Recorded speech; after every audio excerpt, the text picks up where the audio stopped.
Hi, it's Christina, and I just wanted to walk you through my process of how I upload a list and sort it and get things organized in my Google Drive. So here we are in my Google Drive, and I have created a folder called lists, and in that folder, I have my different folders of resellers and land bank and parcel fair direct offers, that kind of thing.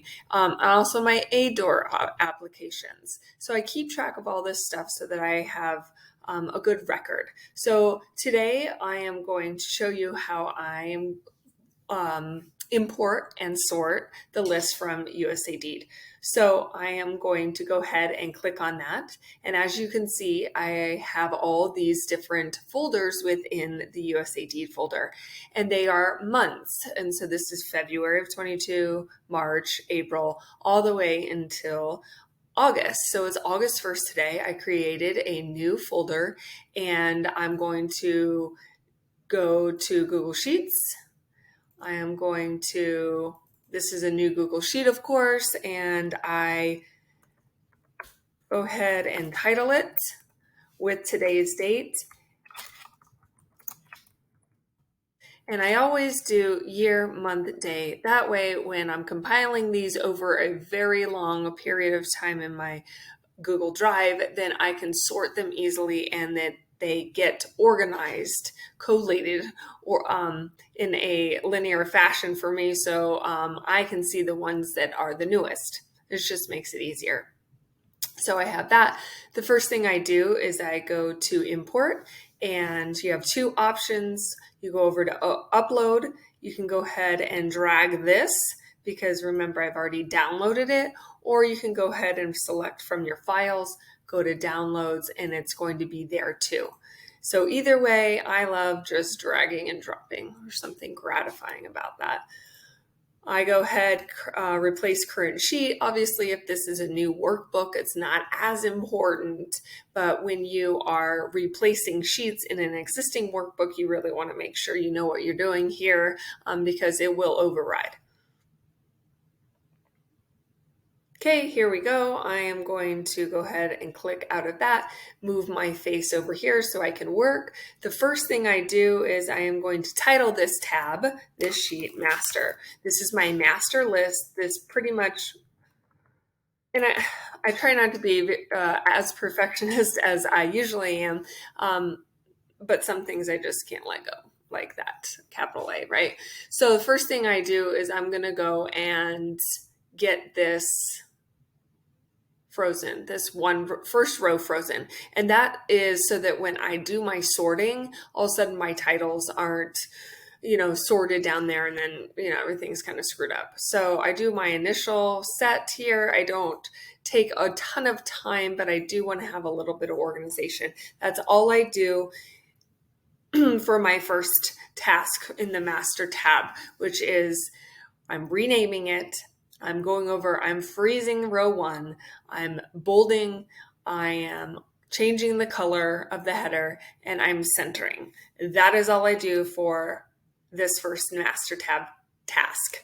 Now I'm going to duplicate, and then I'm going to title, and I'm going to title it clean because this is me saying this is now a cleaned up version of the master.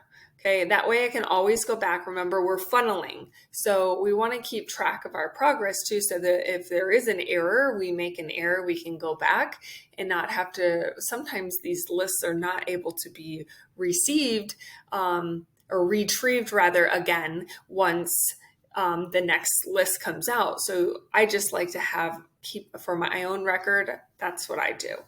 So I'm going to go to clean and I'm going to go ahead and start deleting the columns that I don't need.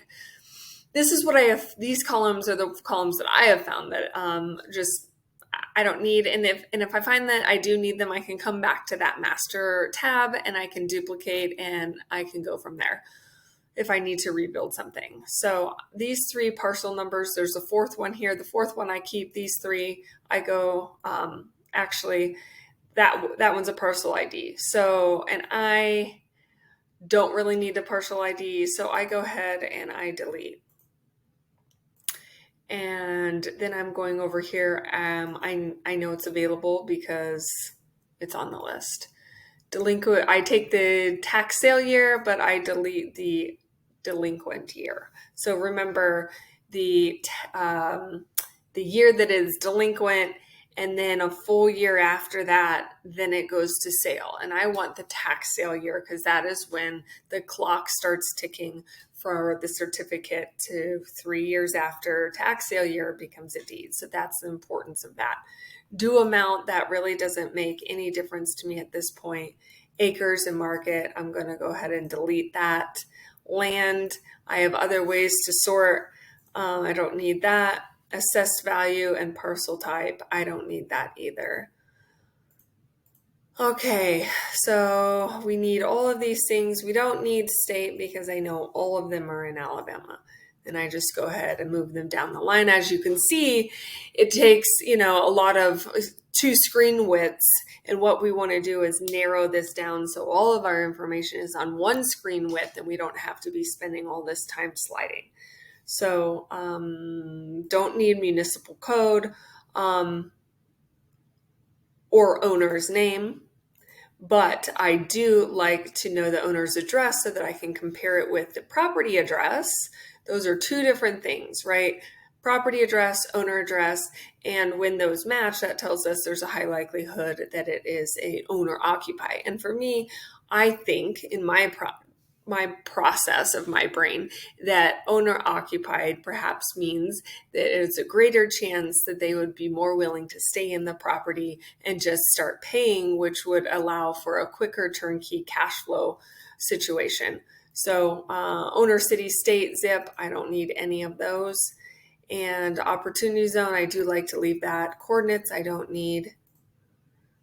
Legal description, yes. Notes, I will keep. And okay, so here we are, and we have done the cleaning up. Now we just need to get our widths adjusted, and not sure what I just did there. The great thing is you can just delete, but I go here and I start narrowing these columns. And if you have an external mouse versus the mouse pad, like for me, I have a laptop, so the pad is just not as fast and efficient. And so I just narrow these down for now so that I can get everything onto one screen width. And it's okay if the column titles are not able to be seen completely. Now for the county, I go ahead and I put the county not on a center, but on a far right. That way, because there's Jefferson, Birmingham, and there's Jefferson, Bessemer. And for me, I want to see if it's Bessemer or Birmingham. And if it is on the center or on the left, then I only see Jefferson, and that doesn't help me. Okay, go ahead and get all this down. Okay. And I am getting these lists from Parcel Fair, and I'm a member of Parcel Fair. It makes it very easy for me to download these lists, but if you're getting them from the county, I just want to show you generally how I sort, because it really doesn't matter where you're getting the lists. You still have to have the fundamentals of how to sort and organize. So here we are. We have all of our information pretty nice and neat on one width here. And when I do my research, I do change to the 200% view because it's just easy for me. But I'm not done adding columns yet. So we're going to hold off on changing that. So for me, I am going to go on to the next task, which is duplicating. And we are going to name this deed. So we don't want any certificates. We don't want any liens at this point. We might have to adjust our column just a little bit so that we can get that arrow to show. And what I do is I sort A to Z, and that brings up the certs. And then I will scroll down to where the deeds start. And then I will highlight certs all the way up. And then right click and delete, and the certs are gone. Now we're going to scroll down and see if we have any liens. There are no liens on this list this week, so we don't have to worry about deleting those. Okay, so we can go ahead and go duplicate. And we're going to do now improvement greater than 20K. That's $20,000. Okay, so see the improvement category. It's cut off here, but you can always see what the header says right here in that field. Okay, so we don't want anything that says NA. NA means there is no improvement on it, which means it's land, and we're not really into land that is not improved. It's just that's a no-go for me. So I'm going to go here and I am going to sort Z to A, and that brings up all the NAs from the very start. Look at all those. Like, we don't need to spend 1 nanosecond sorting any of that stuff. So get it out so that we can have a clean list. Okay, there we are. So we just go all the way up. NA, NA, NA, all the way. And we don't want to delete our first row. And then we delete. And it's frozen, so I don't even think it allows you to, which is nice.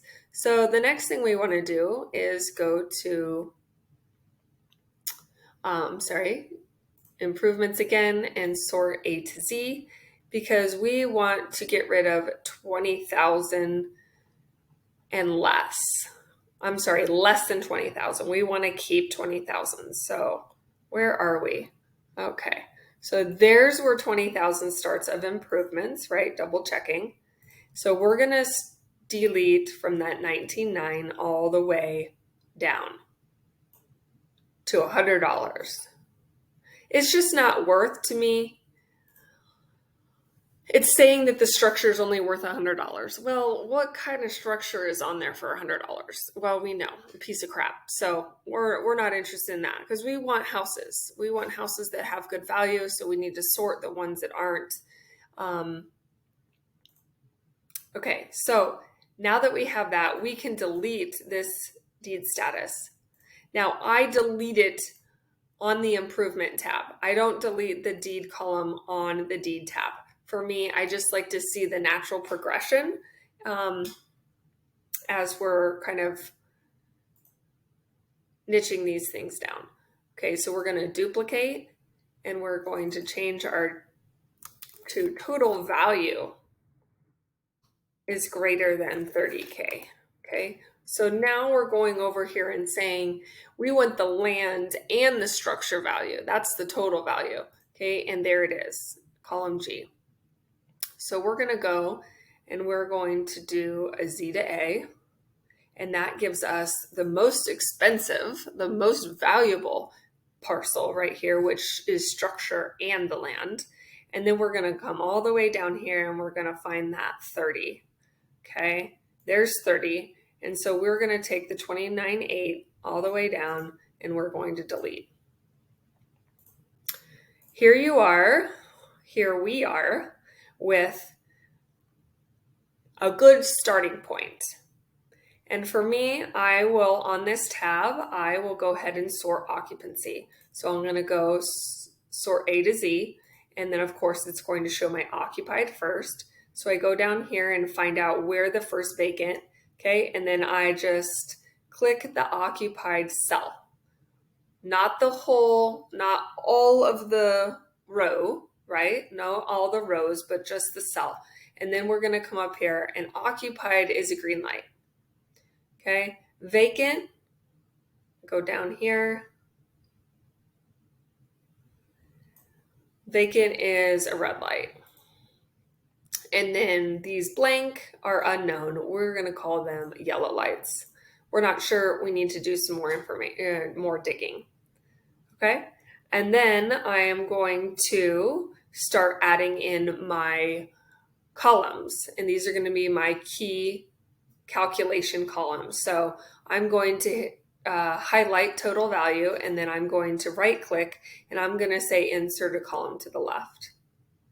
Okay, And then I'm going to say, insert another column to the left. And then I can highlight 2 columns and insert 2, and then insert 2 again, and then insert just 1. So I should have 2, 4, 6, 7 columns, 7 blank columns. Okay, so next I want to title this PP for purchase price, MV for market value, and then, oh, for some reason, those are no longer centered. Okay, good.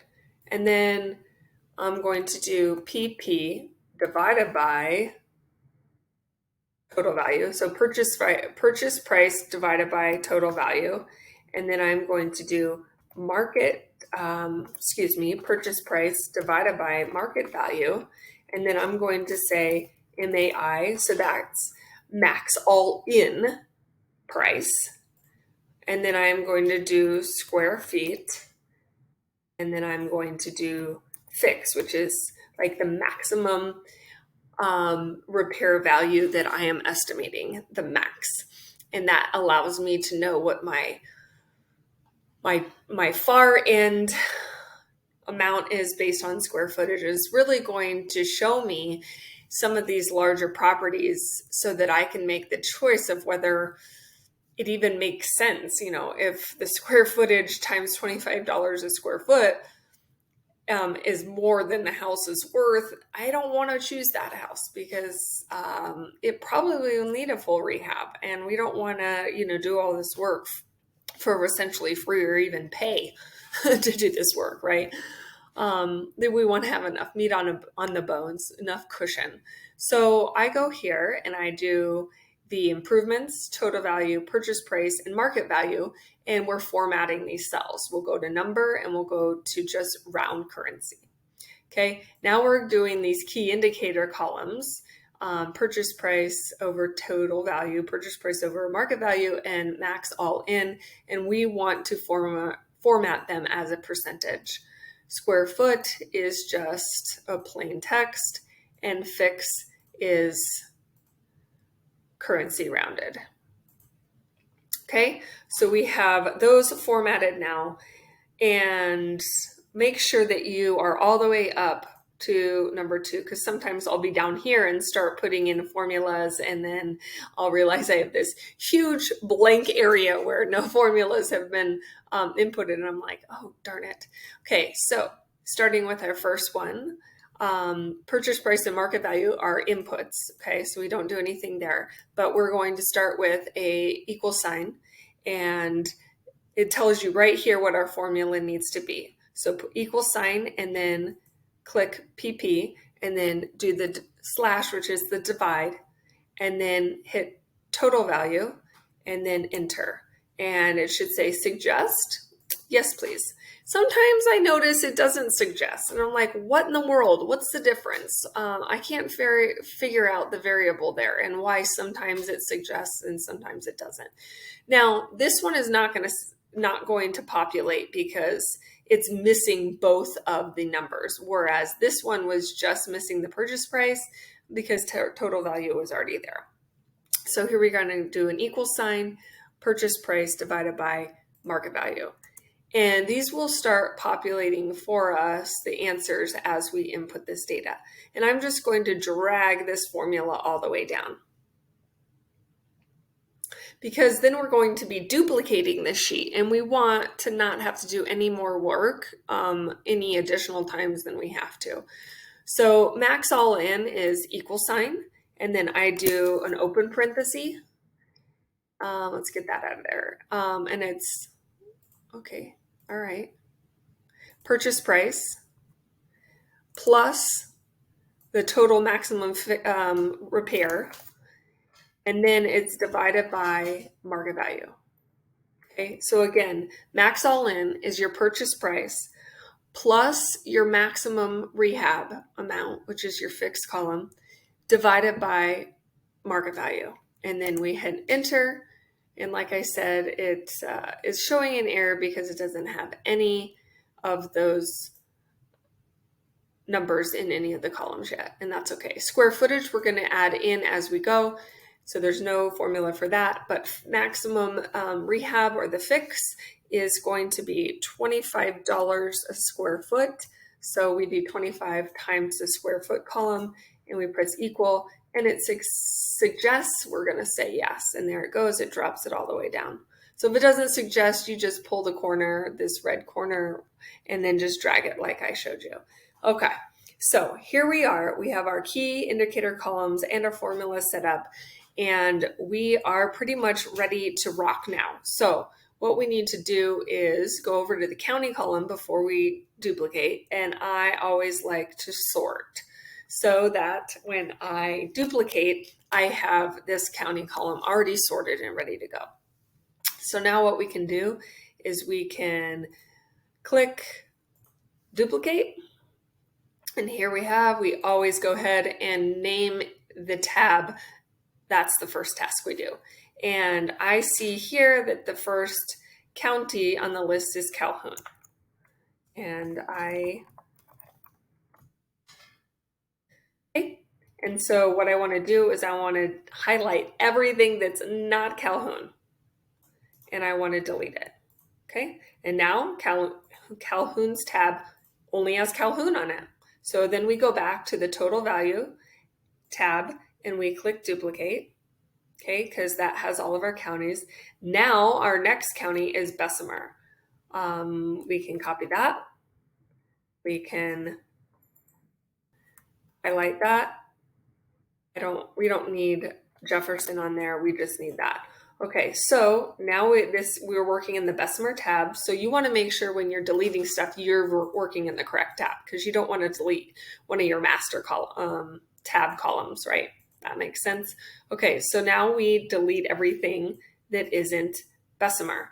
Is this making sense? And do you see how making this column on the right, instead of centered, you can see Birmingham versus Bessemer. Okay, delete. Okay, there we go. We only have 3 in Bessemer. Okay, we go back to the total value is greater than 30 tab, and we're going to duplicate again. And see how, because we organized and alphabetized the total value column, that now it's easier it's one less step because we don't have to sort this new. So the next one is Birmingham, and I abbreviate by BHAM. That's just kind of how I roll. So again, we're going to go through and delete everything that is not Birmingham. Birmingham is a big player, so it has a lot.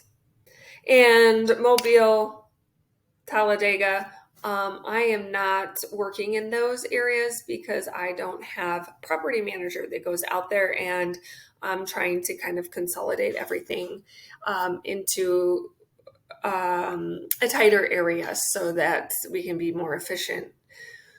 I just don't have a reason to branch out because there's, as you can see, we have 84 properties. Now this is 1 week, 84 properties to go through, and this is just one reseller. Okay, so here we have our 3 counties that we're currently, we have properties in that we can sort. Now, what I will do is I will go to the list with the smallest amount, right? I just want to tackle this like by, how do we eat an elephant? We bite, one bite at a time. So if you're working in parcel filling, it makes it very easy. So you just go ahead and you click on the link and you click there, and this tells us 17.5. So I will go back here and I will put in 17.5. And I told you that I really like working in the 200%, especially when it gets to this point, because you're going through all these properties and you're just doing data entry. And then I have to get a couple listed here, and we're making sure that they are not just pieces of land with no house on them. There's a piece of land, 17.5. So we need to go back. This one right here, I would go ahead and make it a dark right there. That indicates to me that's a pass. Okay. So actually what I would do is not even put in the purchase price, and I would take that out, the 00 for sorting.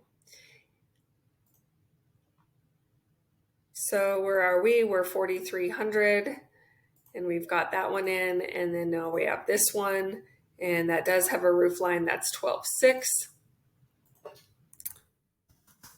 So for instance, this is a very small list, but I can show you easily here. Once I have completed the this list for Bessemer, I am going to come up here and I am going to sort from A to Z.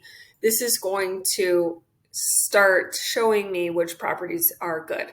Now, and which properties are not. We already know this is great, it's a no-go, but if I had the 00 here, it would be at the top. So I delete the zeros, that way they sink to the bottom, the trash goes to the bottom.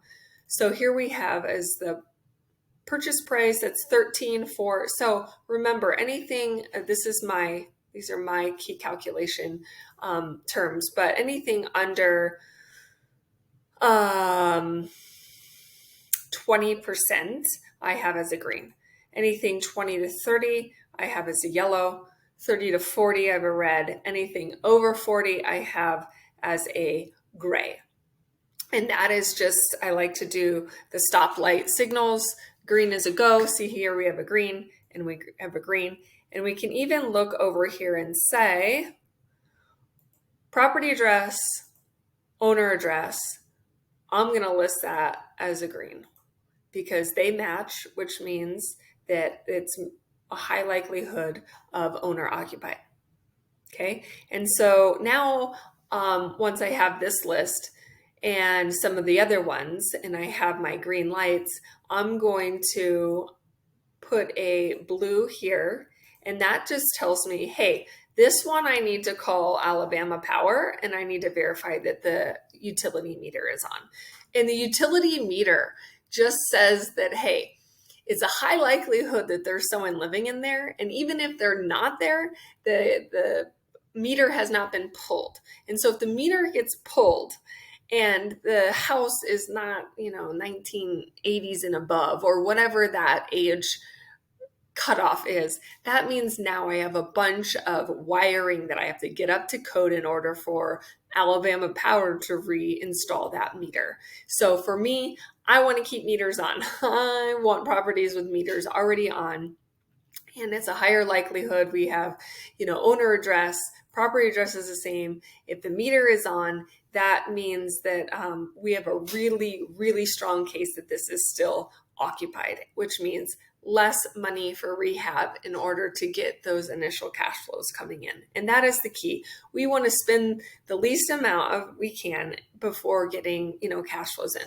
We do want to make sure the property is in good shape, and that is why we do our research. So right here on this sheet, I have a green and a yellow, and I have this gray here. So the gray I'm not working in. So we're going to finish out this sheet, and we're going to start with our greens because we have sorted, we have sorted A to Z. So the greens are going to be at the top. And we're going to have a whole long list of these tabs open because we've just, if we have a long list like this, we've done all these purchase price inputs. But Bessemer is short this week, so we only had 3 that we had to do research on. So I'm going to go back here and kind of clear out my tabs that I don't need. All I need is the workbook up right now. And I'm going to click on the parcel fair link. Okay, and this is that 4,300. It is a 2019. I'm going to go ahead and copy that address. I'm going to put this into Google, and I am going to get this. This tells me what this looks like from the satellite, not satellite, but the map view. And then this is the satellite view. This shows us the rooftop. So oftentimes we can see like what do we have going on? I don't know. Is that like an outbuilding, a garage? I don't know if that's a hole in the roof or a tarp. I'm not sure. We don't know how old these satellite views are. We do know that they are pretty recent, but because of military flight patterns or what have you, we just, that is proprietary information that the public doesn't get to know. So we're going to click on the street view.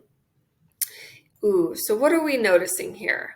So if we go back to this view, we can see it's a smaller, okay, even though our parcel, it says the 3-1. So that looks like a garage to me. I'm not sure. So we're going to walk around here. And that's the beautiful thing about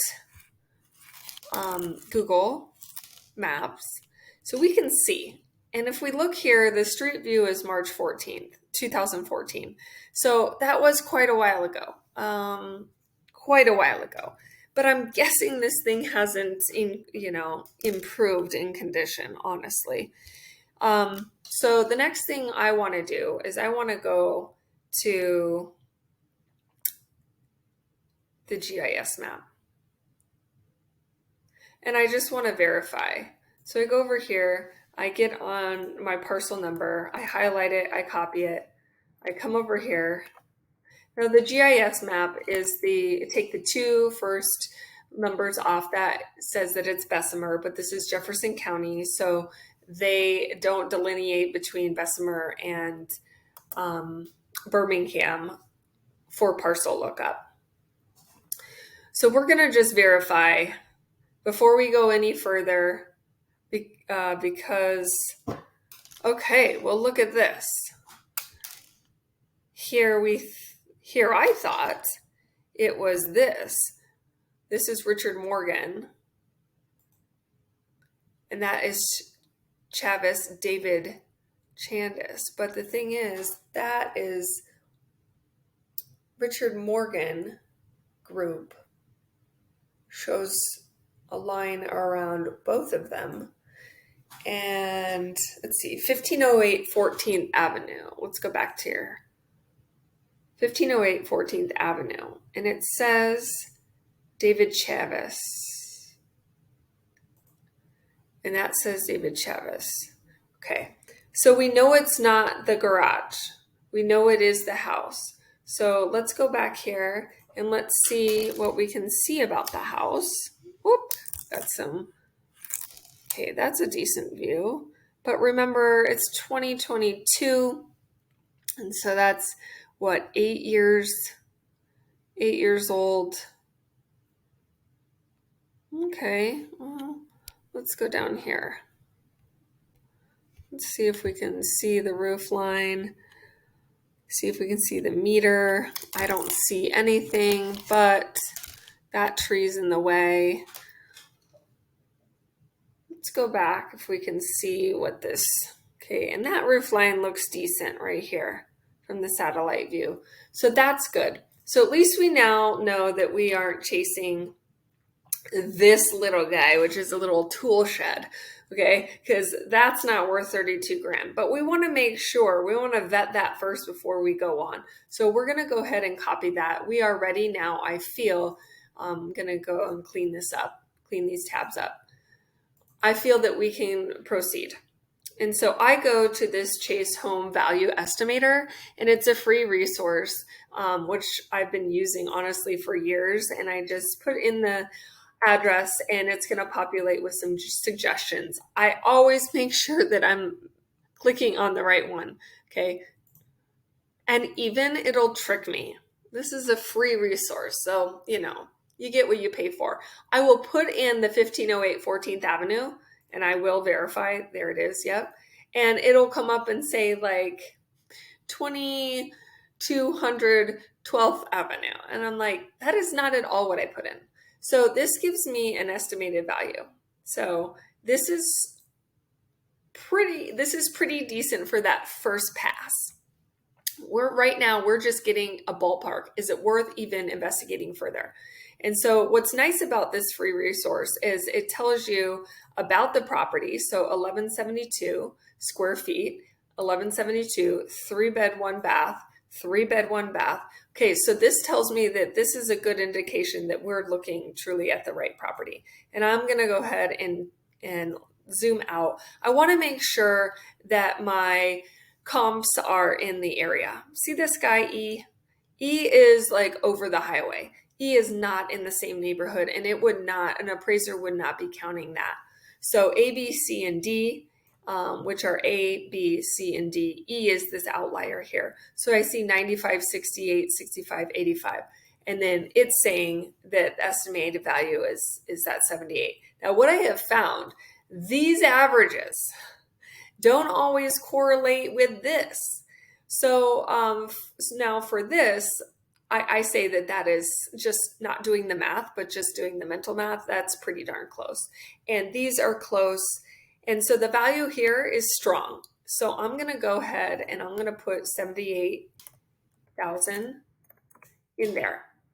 Okay. And then also we're going to want to put the square footage. That's 1172. Okay. And you see now things have populated. Now we're going to do this next one. And then I will go through and indicate if it's a go or not. Okay, so we're gonna pop this open, and this looks a little rough.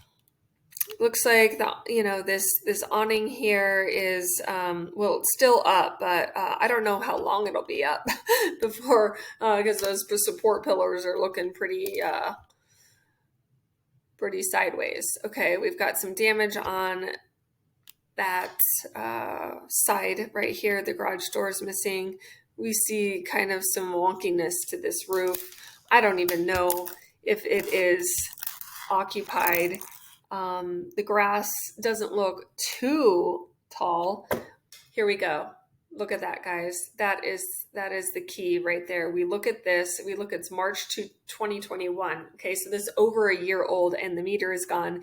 And I believe those are like vines, like growing inside of the meter. So that tells me that meter has been gone long ago, which means there's no habitant in this house. That is doing anything to improve this house. There may be a squatter and maybe creating a bonfire in the living room. Anyway, this is a pass for me. I'm going to pass. So I'm going to go ahead and mark that gray. And so truly, I have one option that I am looking at in Bessemer this week. So I want the PP over MV. That needs to be at the 20% as well, because we are now looking at not just the total value of what the county is reporting of its value. We actually are going on the market value. See that? County says it's worth 32. Market says it's worth 78. Now the market, we're not just pulling this out of our hat. Like, we're looking at these true comps, April 22, April, February, June. These are all newer comps within 6 months-ish and along in the same area. And look, it's a 3-1. These are 2-1. So ours are going to be even valued higher than that. This is a 3-1, that's a 3-1. And so that tells me, gosh, I don't know what I did here. Too much highlighting. That tells me that those numbers are pretty decent. I can rely on those numbers. Okay, so this needs to be 20% or below to be a green. And then I want to keep my max all in at under 50% for a green. So the PP over MV and the PP over TV have the same tiering values. So under 20% is green, 21 to 30% is that yellow, and then over 30% is red, over 40% is gray. That is a no-go. And then this maximum all in, I like everything under 50% green, and then 50% 51 to 60% is yellow, and then 61% to 70 is red, and then over 70 is gray. And I want to pursue properties that have green all the way down the line. So I'm going to put a pink indicator tab right here. That tells me on a quick view, and I'm going to go ahead and put this back to 100 so I can quickly say, yep, that's a property I'm interested in. Pink to me means I'm interested. Now, if I figure out that this is truly an active meter, I will turn it to green, and then if I choose to purchase, then I will turn this to green, and I know that I have purchased it and everything is a go. And also in this notes section, I will put GIS here, and that just means we can delete that. Yep. So we see this here. This is the mapping, and we already went to the GIS, and I'm going to pull it up again so that I can run through this with you.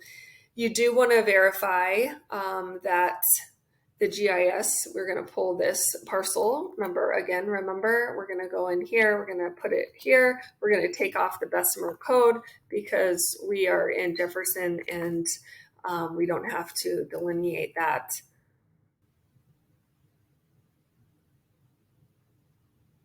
Waiting, lots of waiting on the county sites.